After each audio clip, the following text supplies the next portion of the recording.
The Roman observation point is now the highest land between Berlin and London. Jim, his father's barrack room nativity just one twist further down the helical ancestral staircase, mans the rocket battery that's stationed on the golf course, uphill from the former gibbet fields. Phosphorus tracers hyphenating giant blackness, boom and siren, recoil shuddering the green and distant firebursts pluming from the cower of the city. Their sole kill disputed, shared with other guns, the battery claims to have brought down only half a bomber. One winged like a sycamore pod, just commencing its erratic, spiralling descent on London when the rockets hit, the pilot's startled profile clearly visible in the exposed cross-section cockpit open to an iron wind. Battle of Britain over with, the couple feel they can relax, allow themselves a modest and celebratory drink of future.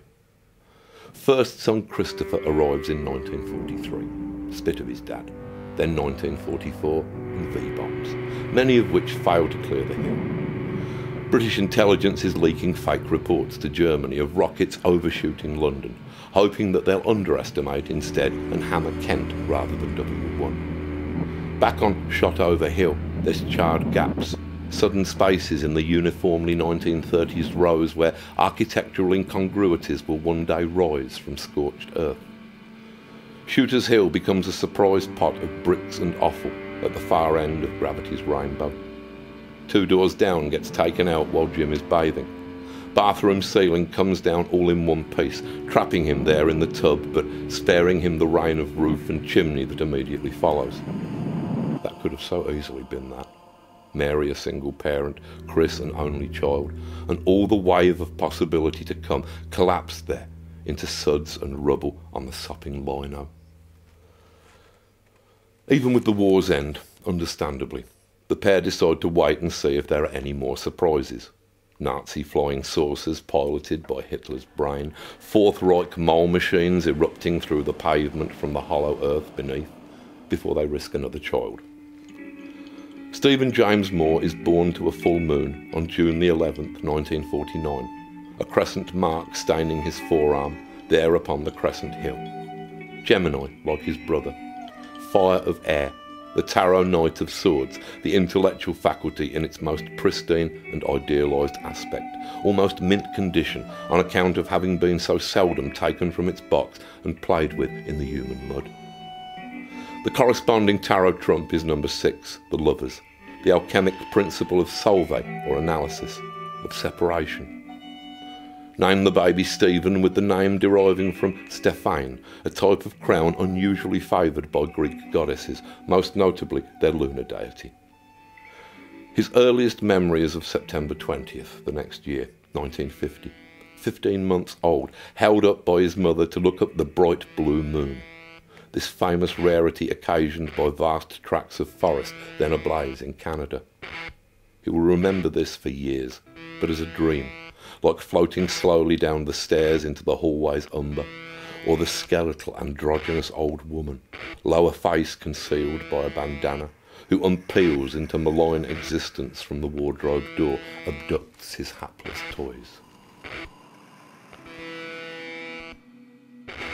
Time is discrete from space until the eyelids close. He's snoring in the 4th dimension as a gorgeous fractal millipede. His limbs a frilly Muybridge roof, asleep on Duchamp's staircase. He's a Julia set, an emerald gorgon fern unwinding from the luminous colentrate complexity that is his mother, drifting there beside him in the grand fluid continuum, the albumen contained by space-time's egg. Jewel coral, with his tail in the zygotic damp, his head cremated dust scattered across the Brinklow Crescent burial mound. He's a subsidiary offshoot coiling from the parent form, evolving its own crenellated intricacies but forever tied to the maternal Mandelbrot. Moored fast. Back in the captured heat of his terrestrial bed, one leg kicks out, dog basket reflex, and along the overbody's snaking flank its insectile chaotic trim of arms and legs is rippled by a tiller girl convulsion. In suspension, monstrous in a lotus web above eternity, amid the gem anemones, he dreams his life. The awkward childhood, raised in low cloud up on the sequestered peak and cringing at the stark immensities about him. The most lightless, smog-bound days were called black puddings. Is that dream or memory, that detail? Bawling from day one at nursery, singled out as best friend and primary prey by the 4-year-old sexual sadist who, as luck would have it, lives 2 doors away, is inescapable. With each attempt to integrate himself into the baffling social jigsaw, he discovers that his ears and mouth have fists in. Suffers military hazing rituals, punishment beatings, the full deep-cut treatment from the Cubs. With nowhere left to go unless he wants kicking from the Brownies, he removes to the interior, the private bone-walled Wendy house, the great indoors of books and small ventriloquistic wars to annex mantelpiece or carpet, solitary games. Excursions with his mother through the gleaming neon after dark, a thrilling adult land of purposeful, inscrutable activity adorned by burning smears of traffic light and Leslie Horbelicia's beacons. Down to the Granada Cinema in Welling, 1957, 9 years old, he wants to melt into the foyer's gold and crimson glow, into a lobby card dimension of hand-tinted slave girls, burnished gongs, oiled muscle men. Helen of Troy commences his obsession with Greek myth. The Iliad read by the age of 10, and then the hungry grey sponge in his head moves on from gods and legends to soak up the planets and the constellations named for them. Science, history, astronomy and classical mythology. In his retreat from fresh air and its various antagonisms, inadvertently he has become class SWAT, become more eminently punchable, practically begging for it. Or you, yes you, gig lamps. Then escape, respite. He breezes his 11+ exams and lands himself at Rowan School, traditional boys' grammar founded in Elizabethan times near Greenwich Park, a boffin undergrowth to throw off predators, to mask the telltale brainiac spore and lose himself within. Lunchtimes alone in the observatory, the Maritime Museum. Once discovered, fantasy is cultivated as a secret voice, a paediatric opium. Steve Reeves, Goliath and the Vampires after a preceding nudie featurette. That worn-out picture house in Lewisham, flypaper-coloured light, the kippered matron haunting the front booth. Retrieve the ticket from between her yellowed fingertips without skin contact. Mentally reciting a backdated birth year just in case, then downhill, following a weak tea spill of torchlight into rustling black. Science fiction, too, attracts him to its lurid, buzzing pylon. Man Against the Stars, a Margulies anthology of yarns reprinted from Astounding, only 2 and 6p. Picked up like food poisoning while on a holiday in Guernsey. He divides himself between the academic analyst and pulp delinquent, a deliberate schism he will never see the need to mend.